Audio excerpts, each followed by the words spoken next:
glanced in the direction of the sea. The sun was rising. It was marvelous how quickly the mist thinned, sped away, dissolved from the shallow plain, rolled up from the bush, and was gone as if in a hurry to escape. Big twists and curls jostled and shouldered each other as the silvery beams broadened. The faraway sky, a bright, pure blue, was reflected in the puddles, and the drops, swimming along the telegraph poles, flashed into points of light.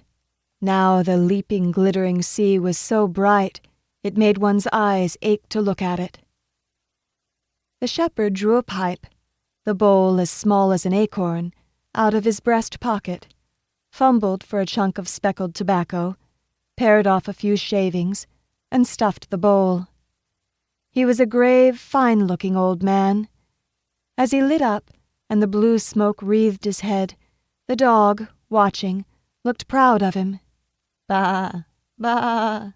The sheep spread out into a fan. They were just clear of the summer colony before the first sleeper turned over and lifted a drowsy head. Their cries sounded in the dreams of little children, who lifted their arms to drag down, to cuddle the darling little woolly lambs of sleep. Then the first inhabitant appeared. It was the Burnells' cat, Florrie, sitting on the gate-post, far too early as usual, looking for their milk girl. When she saw the old sheepdog, she sprang up quickly, arched her back, drew in her tabby head, and seemed to give a little fastidious shiver. "Ugh, what a coarse, revolting creature," said Florrie. But the old sheepdog, not looking up, waggled past, flinging out his legs from side to side. Only one of his ears twitched to prove that he saw, and thought her a silly young female. The breeze of the morning lifted in the bush, and the smell of leaves and wet black earth mingled with the sharp smell of the sea. Myriads of birds were singing. A goldfinch flew over the shepherd's head, and perching on the tip-top of a spray, it turned to the sun, ruffling its small breast feathers. And now they had passed the fisherman's hut, past the charred-looking little where Leela the milk girl lived with her old gran.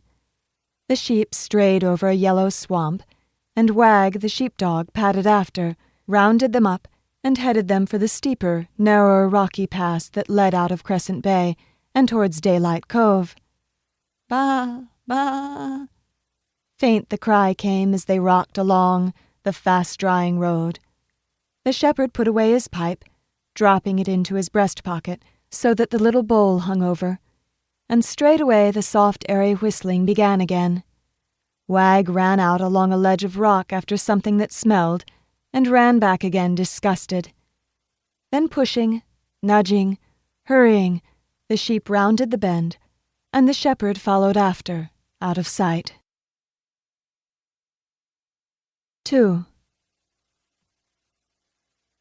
A few moments later, the back door of one of the bungalows opened, and a figure in a broad striped bathing suit flung down the paddock, cleared the stile, rushed through the tussock grass into the hollow, staggered up the sandy hillock, and raced for dear life over the big porous stones, over the cold wet pebbles, onto the hard sand that gleamed like oil.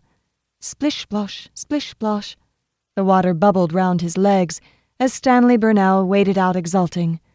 First man in as usual, he'd beaten them all again, and he swooped down to souse his head and neck.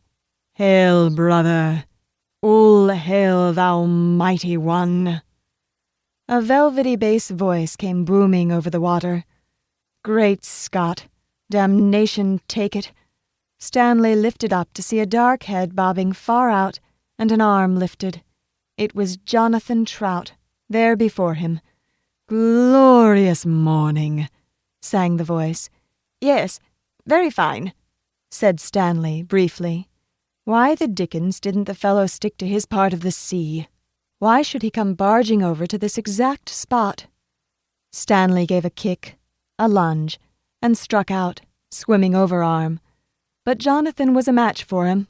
Up he came, his black hair sleek on his forehead, his short beard sleek. "I had an extraordinary dream last night," he shouted. What was the matter with the man? This mania for conversation irritated